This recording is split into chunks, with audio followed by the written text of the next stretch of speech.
We are nearing the end of the liturgical year, and that ending is symbolized by the celebration of the feast of Christ the King. So the readings are starting to point towards the end time, or in Greek we call that eschaton. And as humans, when we set out to do something, we have the aim, we have the objective.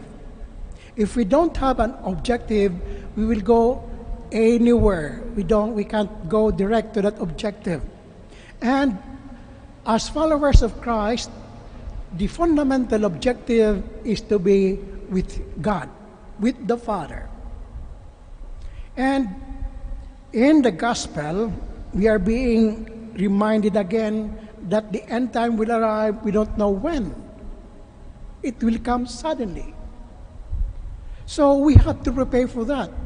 And the preparation starts now, as we become aware that we will die. And the book of Psalms, it says, "Teach me to know the number of my life, so that I will gain the wisdom of heart." We become wise when we know that there is an end to our lives, and we have to prepare for that. And the best preparation is already enumerated in the first reading, where the writer says, love. And in the book, in the psalm that we repeated today, it says, "Happy are they who follow the law of the Lord." The law of the Lord is to love. And we can only do that if we constantly listen to that law, the Word of God. Without constantly listening to the Word of God, we will get distracted and we will remain unfocused, and we might not arrive at the end time where we are invited to be by the Father. And that means we have to be really focused on what we are doing now, teach ourselves to focus on the Word of God, listening to the Word of God, and applying that.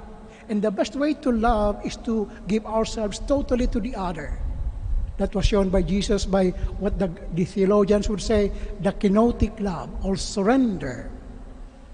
Daily we learn to surrender ourselves, not to do something for ourselves only, but acquiring that awareness of oneself. We learn to surrender ourselves to others.